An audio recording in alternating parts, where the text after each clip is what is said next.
Hello guys! Hello Fire Sign! Hello Leo, Aries, Sagittarius! Welcome dito sa aking channel, Kapalaran 888. Welcome! Alamin natin kung ano ang messages, vibration, gabay, energy para sa inyong lahat. Ito ay general reading. Pwede kang makaresonate, so gamitin mo yung intuition sa panonood. Sorry. Fire sign, Leo, Aries, Sagittarius. Fire sign, Leo, Aries, Sagittarius. Oh, ganun din. Courthouse. So, it's between fire sign and water sign to. Sa water sign, may dumating din na barahang ganyan. Number 523, courthouse. Oh, ganun din. Same. Diba? So, panoorin mo yung fire sign, Leo, Aries, Sagittarius. So, it's either ikaw, Leo, or Leo, fire sign Leo, Aries, Sagittarius, and water sign Pisces, Scorpion, Cancer. Pareho yung barahang dumating sa inyo ngayong araw na ito. So, courthouse and message.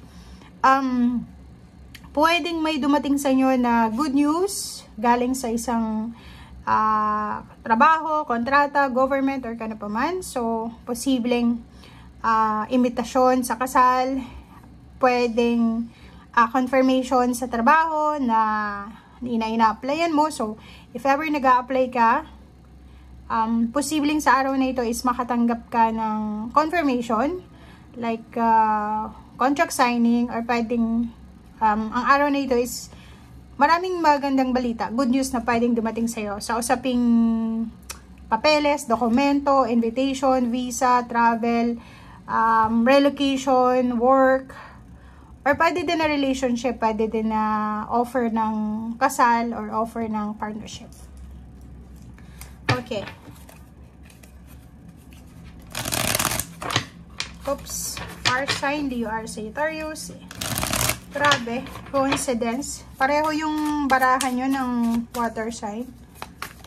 Oops. Okay. King of Cups and Six of Swords, sorry. So, sa araw na ito, sinasabi ng baraha sa'yo dito, fire sign Leo, Aries, Sagittarius, na mayroon kang King of Cups. So, may kailangan kang, kumbaga, intindihin. So, may mga understanding tayong kailangan na gawin sa araw na ito. Like yung Six of Swords. Ang Six of Swords, guys, is yung travel, relocation, moving from one place to another, or pwedeng nakikita natin dito na kung ano man itong changes, 'di ba? Pwedeng ikaw ay lilipat ng trabaho, lilipat ka ng lugar, magre-relocate kayo kasama yung iyong employer. King of Cups, kailangan mo daw natanggapin ito. Okay?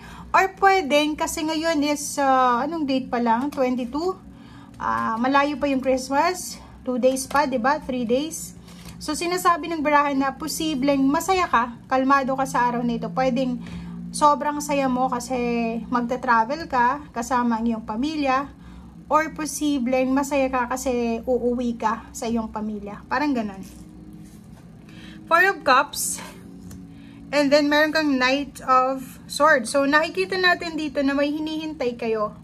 Comment down below, fire sign Leo, Aries, Sagittarius. Kasi, relationship yung hinihintay nyo eh. Pwedeng naghihintay kayo ng message from someone, reply from your relationship or from your friends, from your, kung kanino man ito. Naghihintay ka ng good news, naghihintay ka. Maliban dito sa balitang to na darating sa'yo, may hinihintay ka. Pwedeng nag-send ka ng email, nag-send ka ng chat, tumawag ka, and hinihintay mo kung ma-acknowledge ito ng taong tinawagan mo. Hinihintay mo kung magre-reply siya or or sasagot, parang ganun. King and Queen of Cups, sinasabi ng baraha sa'yo dito na ano man itong nangyayari sa'yo sa araw na ito, it's either magta-travel ka, it's either naghihintay ka, it's either may dumating na biyaya, na blessings, na balita. Ang kailangan mo daw is King of Cups, King and Queen of Cups. So, ibig sabihin, kalmado. So, wag natin kontrolin ang sitwasyon kasi may tendency na kukontrolin mo yung sitwasyon eh, 'di ba?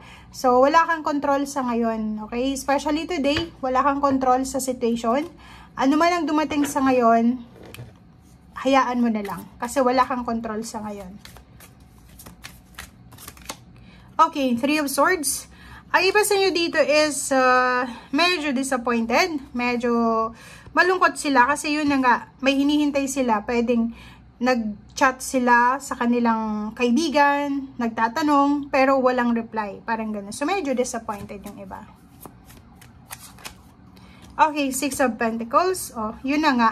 Diba? So, yung iba sa inyo dito, fire sign Leo, Aries, Sagittarius, is disappointed na disappointed kayo. Bakit? Kasi, yun, isang tao yung hinihingaan mo ng tulong pinansyal. Pwedeng umutang ka sa kanya. So, pwedeng nag-send ka ng message, hello, pwede bang pautang, ganito, ganyan. Tapos, sa messenger or email, na-seen niya lang. So, parang wala siyang reply. So, yung naghihintay ka, pero heartbroken ka, malungkot ka kasi, nakita yung message mo, pero wala siyang reply na yes or no, parang ganun. So, nakikita natin dito na disappointments.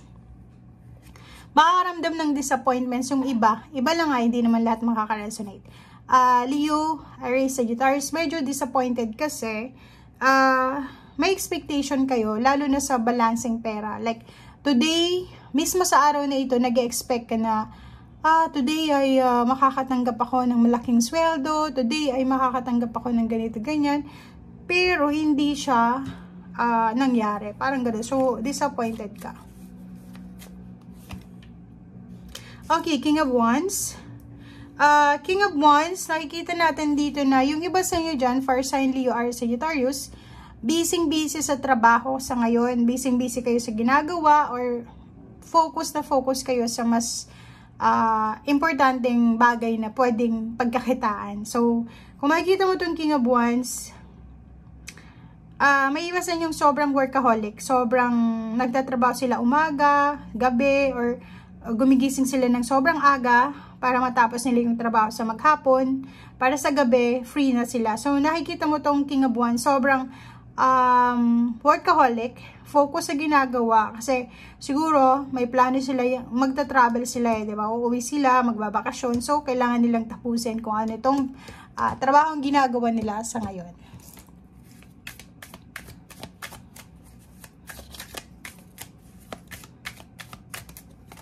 Okay, High Priestess talaga. High Priestess, sinasabi ng High Priestess card mo guys na makinig tayo sa sinasabi ng intuition sa araw na ito kasi may importanteng mensahe yung ating intuition, yung ating instinct. May mga signs, symbols, synchronicities, and guides para sa atin today. So, may mga hindi tayo napapansin na mensahe para sa atin. So, kailangan nating maging aware sa mga messages na to.